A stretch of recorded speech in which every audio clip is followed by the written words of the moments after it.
લીમખેડા માગી રહ્યું છે ટ્રાફિકમાંથી મુક્તિ। લીમખેડા શહેરમાં દિવસે ને દિવસે વધી રહેલી ટ્રાફિક સમસ્યાને નાગરિકોને ભારે મુશ્કેલીઓ મૂકી દીધા છે।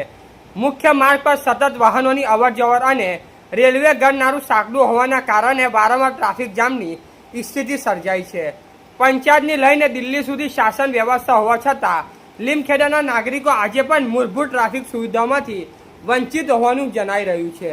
રેલવે ગણનારું પહોળું કરવા માટે અનેક વખત ખાતમુહૂર્ત કરવામાં આવ્યું હોવાના દાવો પણ થયા, પરંતુ આજે પણ કામગીરીનો કોઈ સ્પષ્ટ અવશેષ જોવા મળ્યો નથી।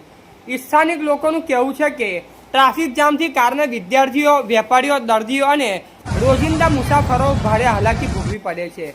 ખાસ કરીને વ્યસ્ત સમયગાળા દરમિયાન વાહનોની લાંબી કતારો લાગી જાય છે। નાગરિકોની એક જ માંગ છે, રેલવે ગણનારું વહેલી તકે પહોળું કરવામાં આવે અને લીમખેડાઓની ટ્રાફિકની સમસ્યામાંથી કાયમી રાહત આપવામાં આવે। પ્રશ્ન એક જ છે, લીમખેડા ટ્રાફિકમાંથી રાહત ક્યારે મળશે?